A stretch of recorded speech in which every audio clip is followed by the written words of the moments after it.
साथियों, यह अत्यंत दुख की बात है कि इतिहासकारों ने पारसी साम्राज्य पर कोई किताब ही नहीं लिखी। मैं दुख के साथ कहना चाहता हूं, इतिहासकारों ने पारसी साम्राज्य पर कोई किताब ही नहीं लिखी। विद्वानों ने कभी इस वीर समुदाय के इतिहास पर जो उनको रिसर्च करना चाहिए था, शोध करना चाहिए था, वह भी नहीं किया। और पहले की सरकारों ने कभी भी पारसी साम्राज्य के बारे में जानकारी एकत्र करने की जो उन्हें कोशिश करनी चाहिए थी, कोई कोशिश तक नहीं की। लाइब्रेरियों में बहुत कम किताबें उपलब्ध हैं। आप चले जाइए पारसी समाज का इतिहास पढ़ने के लिए, लाइब्रेरी में शायद कुछ गिनी चुनी किताबें मिल जाएं जिसमें पारसी समाज का इतिहास हो, जिसमें पारसी साम्राज्य का जिक्र तक हो। मैंने ऐसी पुस्तकों को देखा है जिसमें पारसी साम्राज्य का जिक्र तक नहीं है। इतना बड़ा जुल्म एक समाज के ऊपर, इतना बड़ा अत्याचार। साथियों, पारसी समाज से आने वाले राजाओं ने बहुत समय तक इस देश में शासन किया है। आपको भी जानकारी नहीं होगी, पारसी समाज से आने वाले राजाओं ने बहुत समय तक इस देश में शासन किया है। पारसी समाज का इतिहास राजा अशोक मौर्य से भी पुराना माना जाता है। पारसी समाज का इतिहास राजा अशोक मौर्य से भी पुराना माना जाता है। मैं आज पारसी समाज और हम सभी के नायक महाराजा बिजली पासी जी का भी यहां पर स्मरण करना चाहता हूं। राजा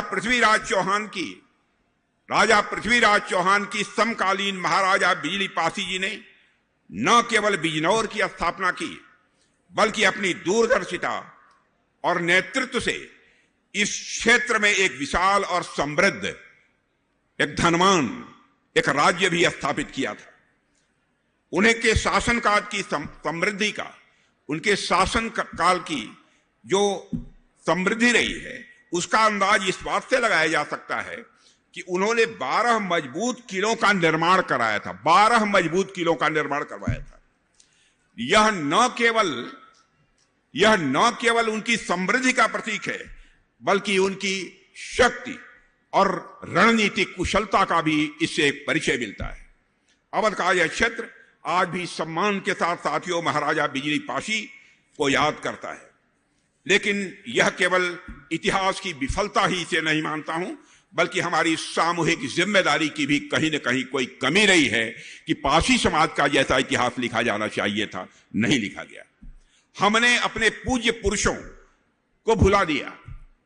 हमने उन वीरों और समुदायों को भुला दिया जिन्होंने बिना किसी चाहत के इस राष्ट्र की आजादी के लिए अपना सब कुछ न्यौछावर कर दिया था।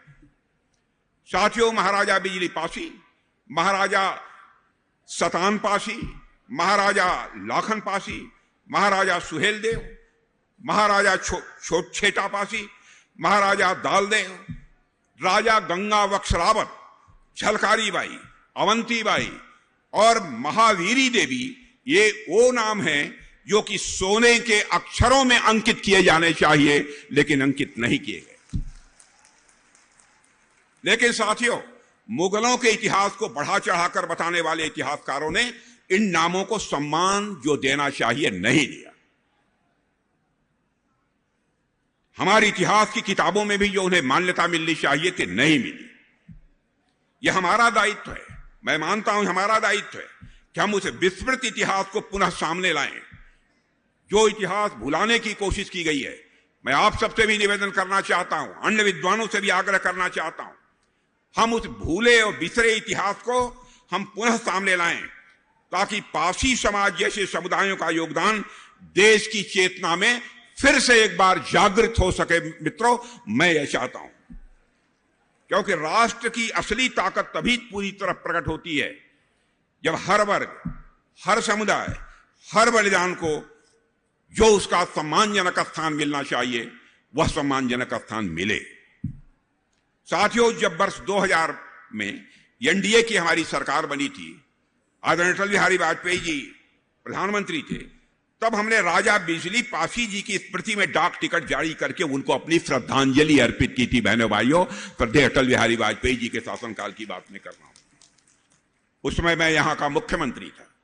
हमारी सरकार ने ऐसे गुमनाम नायकों को भी सामने लाने का कार्य किया है जिनके योगदान में स्वतंत्रता संग्राम को एक नई दिशा देने में बहुत ही अहम भूमिका निभाई है। उनके बलिदान और संघर्ष को याद करना और सम्मान देना, मैं मानता हूं कि हमारा और आपका सभी का यह कर्तव्य बनता है मेरे बहने भाइयों। और इसी क्रम में हमारी उत्तर प्रदेश सरकार ने और हमारे यहां के यशस्वी लोकप्रिय मुख्यमंत्री माननीय योगी आदित्यनाथ जी ने पारसी समाज के वीरों और वीरांगनाओं को पाठ्यक्रम में हिस्सा बनाए जाने का जो फैसला किया है, उसके लिए मैं आप सबकी तरफ से उनका अभिनंदन करना चाहता हूं। उनको मैं बधाई देता हूं।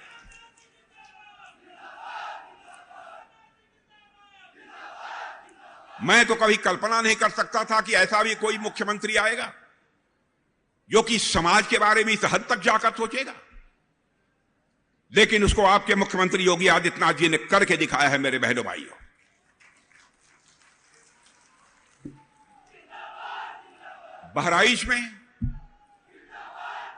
बहराइच में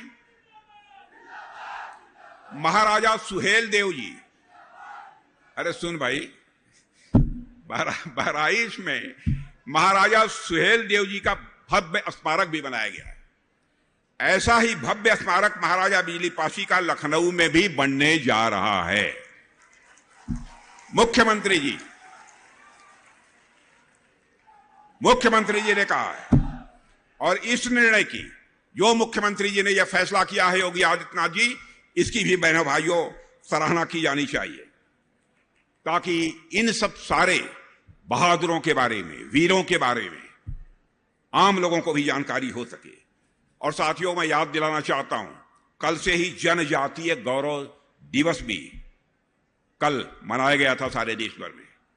जनजातीय समुदाय के बलिदान, संस्कृति और विरासत के सामने लाने के लिए हमारे प्रधानमंत्री नरेंद्र मोदी जी द्वारा जनजातीय गौरव वर्ष मनाने की घोषणा भी पहले ही की गई थी।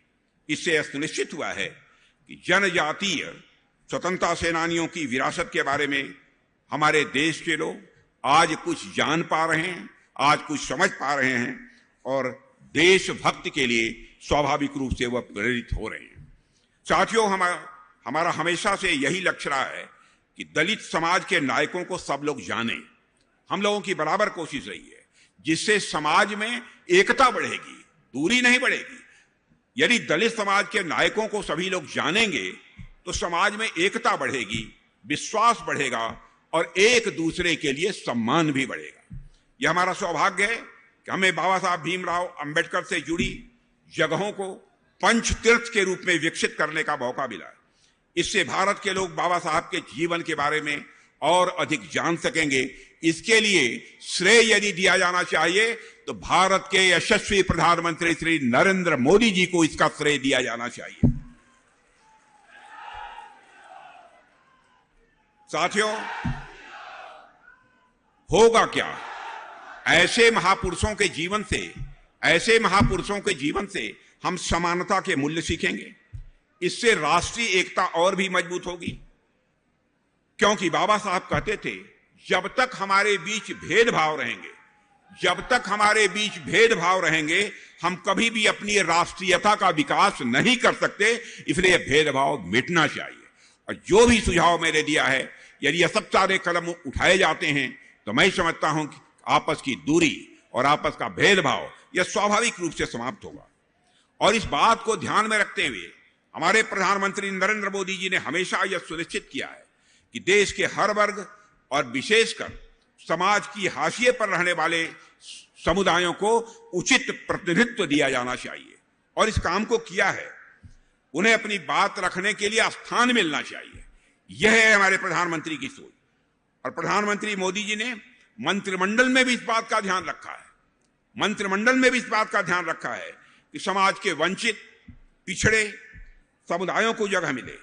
पारसी समाज से आने वाले, जिनका अभी आपने भाषण सुना, आपके युवा सांसद और ये पहली बार सांसद नहीं हुए हैं, कई बार सांसद हुए हैं। कमलेश पासवान जी इस समय भारत सरकार के मंत्रिमंडल में मंत्री के रूप में काम कर रहे हैं।